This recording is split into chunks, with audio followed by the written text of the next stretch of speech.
मेरी पत्नी ने अचानक मेरी तरफ देखा और बोली, शायद मुझे किसी और आदमी से प्यार हो गया है। उसकी बात सुनकर मैंने न तो गुस्सा किया और न ही उससे कोई सवाल जवाब किया।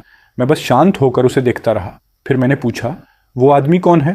लिन छिंगवान ने सिर झुका लिया और धीरे से बोली, वही गरीब छात्र फांग हाओ, जिसकी हम इतने सालों से मदद करते आ रहे हैं। उसकी आवाज में पछतावा था। चेनान, मुझे माफ कर दो। मुझे पता है मैं बहुत स्वार्थी लग रही हूँ, लेकिन फांग हाओ और मेरे बीच एक अलग तरह का जुड़ाव है। उसके पास पैसे नहीं हैं, लेकिन उसके सपने हैं, उसके इरादे हैं। उसकी आंखों में जो चमक है वो मुझे तुम में कभी नहीं दिखी। वह कुछ पल रुकी और फिर बोली, तुम्हारे साथ मेरी जिंदगी आराम से बीत रही है, लेकिन मुझे हमेशा ऐसा लगता है जैसे मैं किसी पिंजरे में बंद हूँ। धीरे धीरे मेरा दम घुटने लगा है। मैंने उसके शब्द दोहराए, दिल का जुड़ाव। मेरे होंठों पर हल्की सी ठंडी मुस्कान आ गई। हमारी शादी को 3 साल हो चुके थे। मैंने हमेशा उसे खुश रखने की कोशिश की थी। उसे महंगे बैग पसंद थे, मैंने कभी कीमत नहीं पूछी। उसे घूमना पसंद था, तो मैं करोड़ों के प्रोजेक्ट छोड़कर उसके साथ दुनिया घूमने चला जाता था। एक दिन उसने कहा कि वह किसी गरीब छात्र की मदद करना चाहती है। उसके बाद हर साल उसकी पढ़ाई और रहने का पूरा खर्च मैं उठाता रहा। मैंने उसे सब कुछ दिया था, सिवाय अपनी असली पहचान के। उसकी नज़र में मैं सिर्फ एक सफल कंपनी अधिकारी था, जिसकी सालाना कमाई लाखों में थी। उसे यह नहीं पता था कि जिस कंपनी में मैं काम करता दिखता हूँ, असल में उसका मालिक मैं खुद हूँ। उसे यह भी नहीं पता था कि इस शहर की आधी से ज्यादा कमर्शियल प्रॉपर्टी मेरे नाम पर है। मुझे लगता था कि हमारी यह शांत और खुशहाल जिंदगी हमेशा ऐसे ही चलती रहेगी, लेकिन आज सब बदल गया। जिस छात्र की मदद हम दोनों करते थे, उसी के लिए मेरी पत्नी ने मुझे बताया कि वह किसी और से प्यार करने लगी है। मैं हंस पड़ा। मेरी हंसी बहुत हल्की थी, लेकिन उसे सुनते ही लिन छिंगवान का चेहरा सफेद पड़ गया। मैंने धीरे से कहा, ठीक है, अगर तुमने फैसला कर लिया है तो मैं तुम्हें नहीं रोकूंगा। हम तलाक ले लेते हैं। मैं सम्मान के साथ चला जाऊंगा। मेरी बात सुनकर उसकी आंखों में राहत दिखाई दी। वह बोली, चेनन, मेरा फैसला मानने के लिए धन्यवाद। मैंने उसकी तरफ दोबारा नहीं देखा। मैं सीधे अपने स्टडी रूम में गया और दरवाजा बंद कर दिया। फिर मैंने अपना फोन निकाला और अपने सहायक लाओली को कॉल किया। फोन उठते ही उसने कहा, जी चेयरमैन चेन। मैंने शांत आवाज में कहा, पहला, तलाक के कागज तैयार करो। दूसरा, मेरे नाम पर जो भी घर और गाड़ियां हैं सब वापस ले लो। तीसरा, फांग हाओ की पूरी जांच करो। आज से उसकी सारी आर्थिक मदद बंद कर दी जाए। मैं कुछ पल रुका और फिर बोला, साथ ही जियांगजो यूनिवर्सिटी के प्रिंसिपल से बात करो। उन्हें बताओ कि इस छात्र के चरित्र में समस्या है, उसकी अच्छी तरह जांच होनी चाहिए। कुछ सेकंड की खामोशी के बाद लाउली बोला, समझ गया सर। फोन रखने के बाद मैं खिड़की के सामने जाकर खड़ा हो गया। बाहर पूरा शहर रोशनी से जगमगा रहा था, लेकिन मेरे दिल में न गुस्सा था और न दुख, सिर्फ ठंडापन बचा था। मैं मन ही मन बोला, लिन छिंगवान, तुम्हें प्यार चाहिए था ना? तुम्हें लगता है फांग हाओ बहुत सपने देखने वाला और मेहनती लड़का है? तो फिर मैं तुम्हें दिखाऊंगा कि जब किसी आदमी से उसकी सारी सुविधाएं छिन जाएं, तब उसका प्यार और उसके सपने कितने दिन टिकते हैं। अगली सुबह मैं घर से निकल गया। शायद लिन छिंगवान को लगा होगा कि मैं तलाक के बाद घर, गाड़ी और बाकी सब कुछ उसके लिए छोड़ रहा हूं, लेकिन वह गलत थी। मैंने सिर्फ खुद को उससे अलग किया था, मेरी संपत्ति नहीं। जिस घर में वह रहती थी वह फैमिली ट्रस्ट की संपत्ति थी। जो पोर्शे वह चलाती थी वह कंपनी के नाम पर थी। उसके वार्डरोब में रखे करोड़ों के बैग, गहने और बाकी सामान मेरी अतिरिक्त कार्ड से खरीदे गए थे। जो कुछ मैंने दिया था उसे वापस लेना भी मेरे लिए मुश्किल नहीं था। सुबह 9 बजे मैं ग्लोबल सेंटर की सबसे ऊपरी मंजिल पर अपने ऑफिस में बैठा था। तभी लाओ ली कुछ फाइलें लेकर अंदर आया। उसने कहा, सर, तलाक के कागज पहुंचा दिए गए हैं। मैडम ने उन्हें देखते ही अपना आपा खो दिया। वह आपसे मिलना चाहती है। मैंने कॉफी का कप उठाया और कहा, मुझे उनसे नहीं मिलना। लाओली बोला, उन्होंने कहा कि आपने उन्हें धोखा दिया है और यह भी कहा कि आप बहुत निर्दयी हैं। मैं हल्का सा हंसा। निर्दयी? जब उसने मुझे धोखा दिया था तब उसे अपनी निर्दयता नहीं दिखी? लाओली ने सिर हिलाया और आगे बोला, एक और खबर है। यूनिवर्सिटी की जांच में फांग हाओ के खिलाफ सबूत मिल गए हैं। उसने पढ़ाई में धोखाधड़ी की है और परीक्षा में भी नकल की है। स्कूल ने उसे निकालने की प्रक्रिया शुरू कर दी है। मैंने संतुष्टि से सिर हिलाया। बहुत अच्छा। लाओली फिर बोला, और एक बात, जब उसकी आर्थिक मदद बंद हुई तो सबसे पहले उसने लिन छिंगवान को फोन किया, लेकिन उसने उनकी चिंता नहीं की। वह सिर्फ यह पूछ रहा था कि मदद अचानक क्यों बंद हो गई और क्या उसने आपको नाराज कर दिया है। यह सुनकर मैं हंस पड़ा। यही था वह आदमी जिसे मेरी पत्नी सपनों वाला और आदर्श इंसान बता रही थी। अभी खेल शुरू भी नहीं हुआ था और वे दोनों पहले ही घबरा चुके थे। मैंने कहा, उन पर नजर रखो, मैं उनकी हर अगली चाल के बारे में जानना चाहता हूं। जी सर। लाओली के जाने के बाद ऑफिस फिर से शांत हो गया। उसी समय मेरा फोन लगातार बजने लगा। स्क्रीन पर नाम चमक रहा था, पत्नी। मैंने फोन को बजने दिया और उसे नहीं उठाया। कुछ देर बाद कॉल बंद हो गई, लेकिन उसके तुरंत बाद मैसेज आने शुरू हो गए। चेनन, इसका क्या मतलब है? क्या मुझे घर से निकाल देना ही तुम्हारा तलाक है? यह घर हमारी साझा संपत्ति है, इस पर मेरा भी हक है। मैंने सारे मैसेज पढ़े, लेकिन मेरे मन में कोई भावना नहीं उठी। जिस दिन उसने मुझे धोखा देने का फैसला किया था, उसी दिन हमारे 3 साल के रिश्ते का अंत हो गया था। मैंने बिना कुछ सोचे उसका नंबर ब्लॉक कर दिया, फिर कुर्सी पर पीछे टिक गया। मेरे होंठों पर हल्की मुस्कान आ गई। लिन छिंगवान, खेल तो अब शुरू हुआ है। ब्लॉक करने के बाद लिन छिंगवान पूरी तरह बेचैन हो गई। वह बार बार मेरी कंपनी में फोन करने लगी, लेकिन उसके सारे कॉल आखिर में लाओ ली तक पहुंचते और वह बिना कोई बात किए उन्हें काट देता। दोपहर तक हालत और खराब हो गई। इस बार उसकी मां खुद कंपनी पहुंच गई। सिक्योरिटी गार्ड ने उसे अंदर नहीं जाने दिया, तो वह लॉबी में ही हंगामा करने लगी। वह जोर जोर से चिल्ला रही थी कि मैं धोखेबाज हूं, मैंने उसकी बेटी की भावनाओं से खेला है और अब तलाक के बाद उन्हें घर से निकाल रहा हूं। कुछ देर बाद लावली मेरे ऑफिस में आया। उसने पूछा, सर क्या उन्हें बाहर निकलवा दूं? मैंने फाइल से नजर उठाए बिना कहा, नहीं, उन्हें हंगामा करने दो। मैं चाहता हूं कि सब लोग देखें कि यह माँ बेटी असल में कैसी हैं। उसकी बात सुनकर मुझे शादी के शुरुआती दिन याद आ गए, जब मेरी सास पहली बार मेरे घर आई थी और उसने करोड़ों की कीमत वाला बंगला देखा था। तब उसकी आंखें चमक उठी थीं। वह मेरा हाथ पकड़कर बार बार मुझे आदर्श दामाद कह रही थी। वह हर किसी से कहती थी कि उसकी बेटी की किस्मत बहुत अच्छी है जो उसे मेरे जैसा पति मिला। लेकिन बाद में उसका असली चेहरा सामने आ गया। एक दिन उसने बहाना बनाया कि उसके भाई की शादी होने वाली है और उसे रहने के लिए घर चाहिए। फिर उसने घुमा फिराकर मुझसे शहर के बीचों बीच एक फ्लैट दिलाने की बात छेड़ी। जब मैंने मना कर दिया तो उसका व्यवहार तुरंत बदल गया। उस दिन मुझे समझ आ गया था कि शायद उन्हें मुझसे नहीं, मेरे पैसों से प्यार था। नीचे हंगामा आधे घंटे से ज्यादा चला। आखिर में जब मेरी सास की आवाज बैठ गई और मैं फिर भी सामने नहीं आया, तो वह चुपचाप वहां से चली गई। कुछ देर बाद लावली फिर मेरे ऑफिस में आया। उसने कहा, सर मैडम फांग हाउ के साथ उस अपार्टमेंट में रहने चली गई हैं। मैं हल्का सा मुस्कुराया। घर को बेचने के लिए मार्केट में डाल दो और एजेंट से कहो कि कल से ग्राहक लेकर आना शुरू करे। मैं नहीं चाहता कि मेरे घर में 2 ऐसे लोग रहें जो मेरे भरोसे के लायक नहीं हैं। जी सर। शाम को मुझे एक ऐसा फोन आया जिसकी मुझे उम्मीद नहीं थी। फोन लिन छिंगवान के पिता का था, मेरी सास से बिल्कुल अलग। वह एक सीधे साधे स्कूल टीचर थे, कम बोलते थे लेकिन समझदार इंसान थे। फोन उठाते ही उन्होंने लंबी सांस ली, फिर बोले, चेनन मुझे तुम्हारे लिए बहुत बुरा लग रहा है। मैं कुछ सेकंड चुप रहा, फिर बोला, अंकल इसमें आपकी कोई गलती नहीं है। उन्होंने थकी हुई आवाज में कहा, गलती मेरी है। मैं अपनी बेटी को सही रास्ता नहीं दिखा सका और उसकी माँ भी बिना सोचे समझे फैसले लेती है। हमने तुम्हें बहुत परेशानी दी है। मैंने शांत स्वर में कहा, जो होना था वह हो चुका है। फोन के दूसरी तरफ कुछ देर तक खामोशी रही। फिर उन्होंने धीरे से कहा, चेनान क्या तुम मेरी एक बात मान सकते हो? क्या तुम उसे एक मौका दे सकते हो? आखिर तुम दोनों पति पत्नी रहे हो। पति पत्नी, यह शब्द सुनकर मैं हल्का सा हंस दिया, फिर बोला, अंकल अच्छे लोगों को मूर्ख लोगों की गलतियों की जिम्मेदारी नहीं लेनी चाहिए।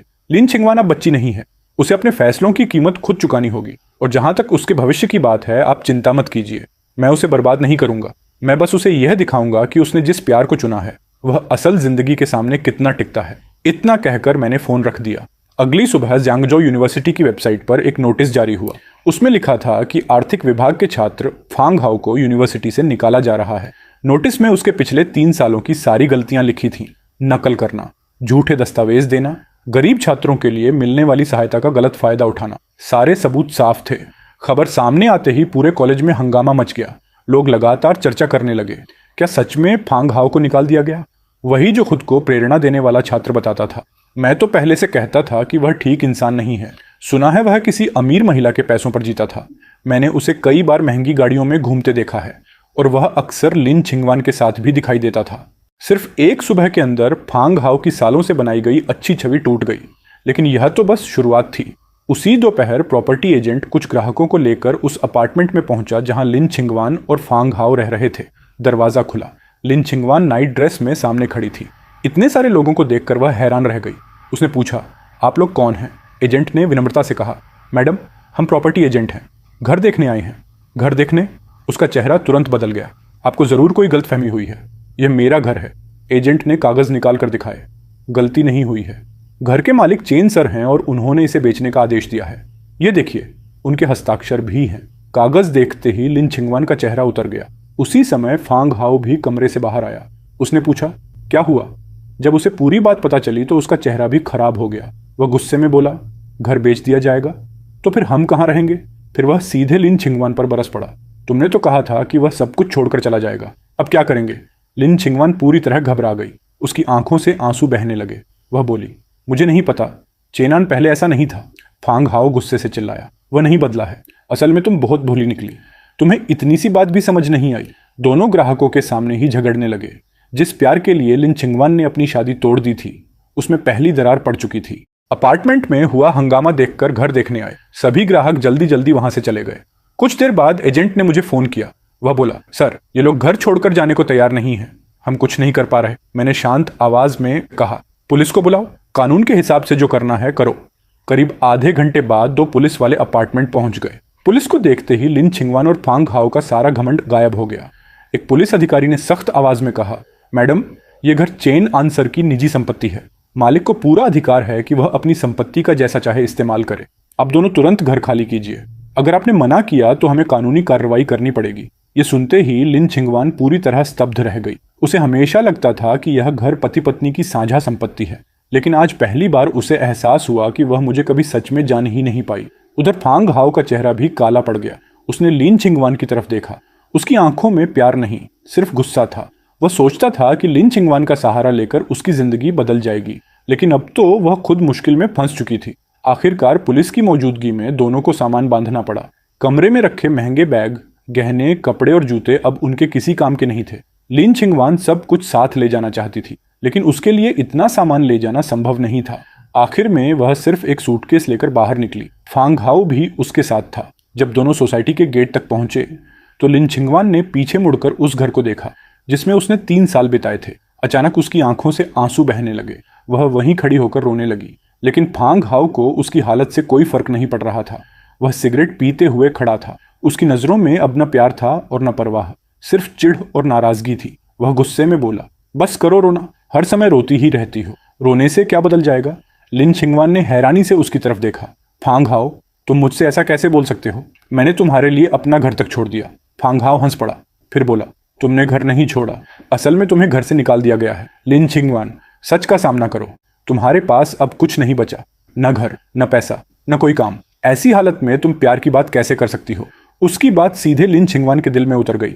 उसी पल उसे पहली बार समझ आया कि फांग हाओ को उससे प्यार नहीं था। उसे सिर्फ उन सुविधाओं से प्यार था जो उसे लिन छिंगवान के जरिए मिलती थी। और सच तो यह था कि वे सारी सुविधाएं भी मेरी वजह से थीं। अब जब मैं उसकी जिंदगी से जा चुका था तो उसकी कीमत भी खत्म हो चुकी थी। उसका तथाकथित दिल का जुड़ाव अब मजाक जैसा लग रहा था। उधर मैं अपनी कार में बैठा कैमरे की लाइव फुटेज देख रहा था। मैंने यह सब अपनी आंखों से देखा, लेकिन मुझे न खुशी हुई और न दया आई। मेरे अंदर सिर्फ एक अजीब सी शांति थी। मैंने धीरे से कहा, लिन छिंगवान, दर्द हो रहा है? ये तो सिर्फ शुरुआत है। घर छूटने के बाद दोनों एक सस्ते होटल में रहने लगे। एक रात का किराया लगभग 200 युआन। सामान्य लोगों के लिए यह रकम ज्यादा नहीं थी, लेकिन उनकी हालत में यह भी बोझ बन गई। फांग हाओ के पास जो भी पैसा था वह सालों से मिलने वाली मेरी मदद से आता था। अब वह मदद बंद हो चुकी थी, इसलिए उसकी असली स्थिति सामने आने लगी। उधर लिन छिंगवान भी सालों से मेरे पैसों पर आराम की जिंदगी जी रही थी।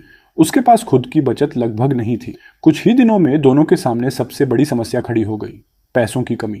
अगले दिन लिन छिंगवान की मां फिर सामने आई, लेकिन इस बार वह झगड़ा करने नहीं आई थी। वह मेरे माता पिता के घर पहुंची, फिर दरवाजे के बाहर घुटनों के बल बैठकर रोने लगी। वह बार बार अपनी गलती मान रही थी और मुझसे लिन छिंगवान को माफ करने की विनती कर रही थी।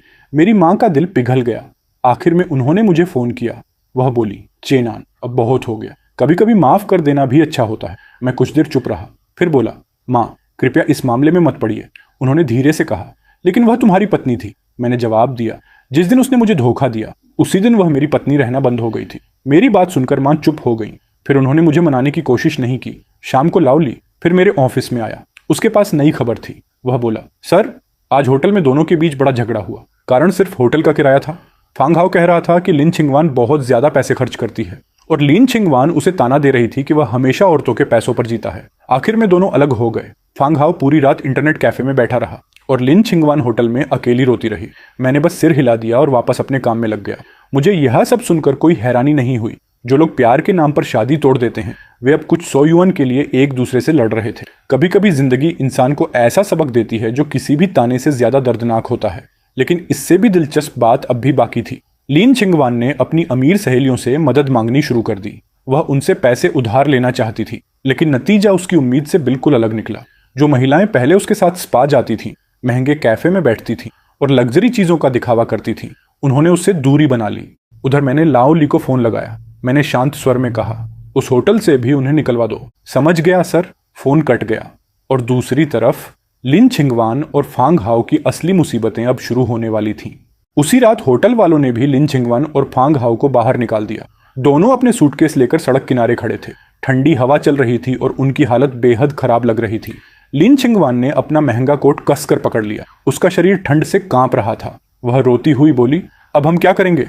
लेकिन फांग हाओ के चेहरे पर कोई चिंता नहीं थी, सिर्फ चिढ़ थी। वह गुस्से में बोला, मुझे क्या पता, हर बात मुझसे क्यों पूछ रही हो? पिछले कुछ दिनों में जो कुछ हुआ था उसने उसका धैर्य पूरी तरह खत्म कर दिया था। अब उसे लिन छिंगवान का रोना भी परेशान करने लगा था। धीरे धीरे उसे अपने फैसले पर पछतावा होने लगा। उसे लगने लगा कि शायद उसे शुरू से ही लिन छिंगवान के करीब नहीं आना चाहिए था। अगर यह सब नहीं हुआ होता तो आज भी वह यूनिवर्सिटी का चर्चित छात्र होता। लोग उसकी तारीफ करते, उसे आर्थिक मदद मिलती रहती और उसका भविष्य सुरक्षित होता। लेकिन अब सब कुछ खत्म हो चुका था। अचानक वह गुस्से में चिल्लाया, यह सब तुम्हारी वजह से हुआ है। अगर तुम न होती तो मेरी जिंदगी बर्बाद नहीं होती। लिन छिंगवान हैरान रह गई। उसकी आंखों से आंसू बहने लगे। कुछ ही देर में दोनों के बीच सड़क पर जोरदार झगड़ा शुरू हो गया।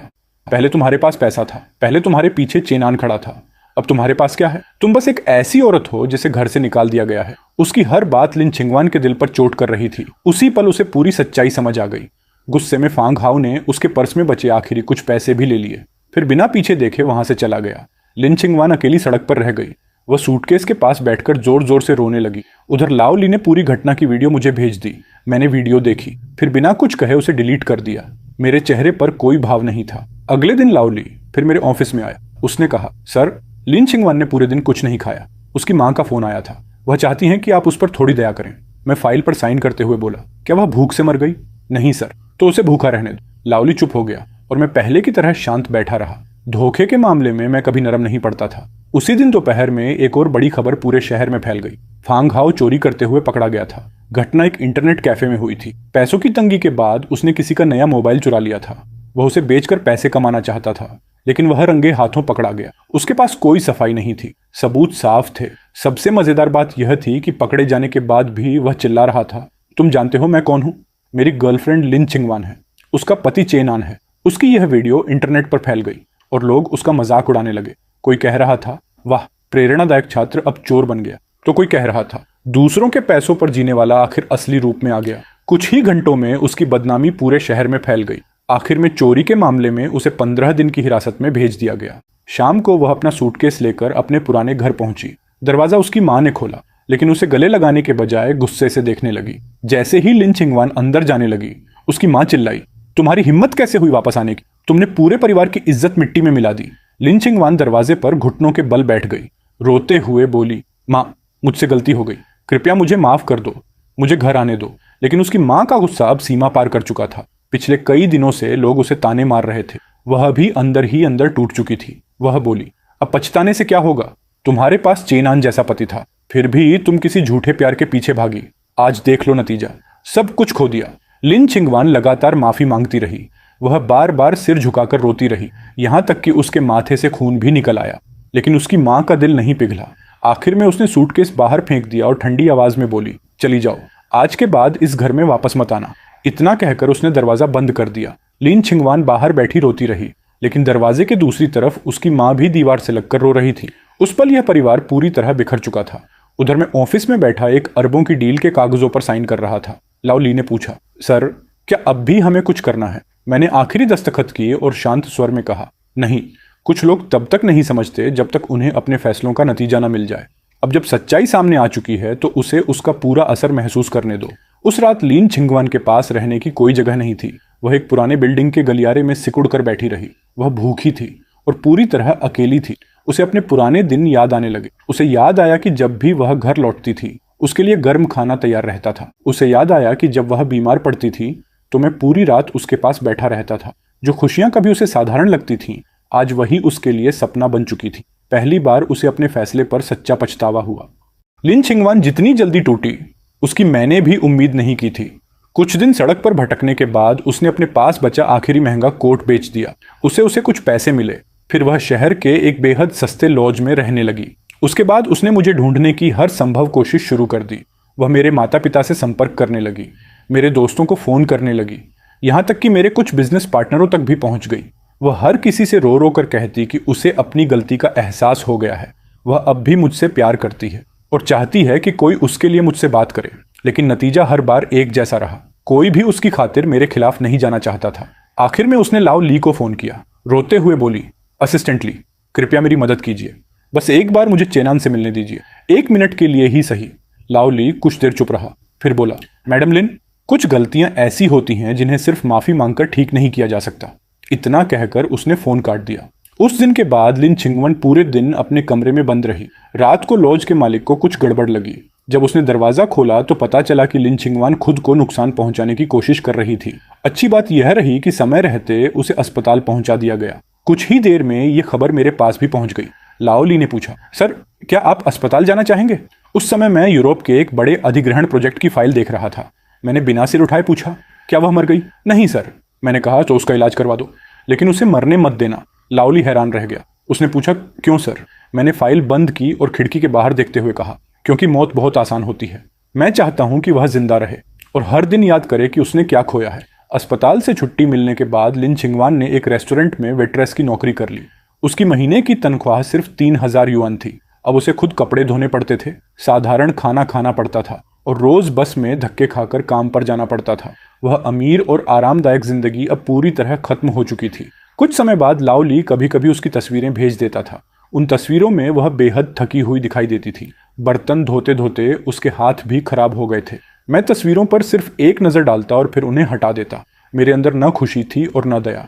अब वह मेरे लिए एक अजनबी से ज्यादा कुछ नहीं थी। करीब 15 दिन बाद फांग हाओ हिरासत से बाहर आ गया। बाहर आते ही वह सीधे उस रेस्टोरेंट पहुंचा जहां लिन छिंगवान काम कर रही थी। वह अंदर घुसा और सबके सामने उसका हाथ पकड़ लिया। फिर जोर जोर से पैसे मांगने लगा। वह चिल्ला रहा था, सब तुम्हारी वजह से हुआ, मुझे पैसे दो, अभी पैसे दो। लिन छिंगवान डर गई। वह खुद को छुड़ाने की कोशिश करने लगी, लेकिन फांग हाओ अब पूरी तरह बेकाबू हो चुका था। वह उसके कपड़े तक खींचने लगा। पूरा रेस्टोरेंट हंगामे में बदल गया। आखिर में रसोई के कुछ कर्मचारी बाहर आए और उसे वहां से निकाल दिया। यह पूरी घटना कैमरे में रिकॉर्ड हो गई। उसी रात वीडियो इंटरनेट पर फैल गया। लोगों ने वीडियो के अलग अलग शीर्षक लगाए। कभी प्यार करने वाले आज दुश्मन बन गए, प्रेरणादायक छात्र की असली सच्चाई, शादी तोड़कर प्यार चुनने की कीमत। कुछ ही समय में दोनों पूरे शहर में मजाक का विषय बन गए। अब कोई भी कंपनी उन्हें नौकरी देने को तैयार नहीं थी। उनकी जिंदगी पूरी तरह बंद गली में पहुंच चुकी थी। कुछ दिनों बाद एक ऐसा इंसान मेरे ऑफिस आया जिसकी मुझे उम्मीद नहीं थी। वह लिन छिंगवान के पिता थे, एक ईमानदार और सम्मानित शिक्षक। लेकिन आज वह मेरे ऑफिस के बाहर घुटनों के बल बैठे थे। उनकी आंखों में आंसू थे। वह बोले, चेयरमैन चेन, कृपया उन्हें माफ कर दीजिए। अगर यह सब ऐसे ही चलता रहा तो वे पूरी तरह बर्बाद हो जाएंगे। मैं कुछ देर उन्हें देखता रहा, फिर धीरे से बोला, अंकल, जब आपकी बेटी ने मुझे धोखा दिया था तब क्या उसने कभी मेरे बारे में सोचा था? मेरी बात सुनकर वह चुप हो गए। उनके पास कोई जवाब नहीं था। मैं अपनी कुर्सी से उठा और उनके सामने जाकर खड़ा हो गया। फिर बोला, आपने हमेशा मेरे साथ अच्छा व्यवहार किया, इसलिए मैं आपको सिर्फ एक सलाह दूंगा, अपनी बेटी को भूल जाइए। यही आपके लिए भी अच्छा होगा और उसके लिए भी। इतना कहकर मैं वहां से चला गया और फिर कभी पीछे मुड़कर नहीं देखा। कुछ समय बाद लिन छिंगवान के पिता ने नौकरी से जल्दी रिटायरमेंट ले लिया। वह अपनी पत्नी को लेकर गांव चले गए, फिर कभी इस शहर में वापस नहीं आए। उनके जाने के बाद लिन छिंगवान पूरी तरह अकेली रह गई। कुछ महीनों बाद एक और खबर आई। फांग हाओ एक लूटपाट के मामले में पकड़ा गया था। अदालत ने उसे 10 साल की सजा सुनाई। 10 साल किसी इंसान की पूरी जिंदगी बदलने के लिए काफी होते हैं।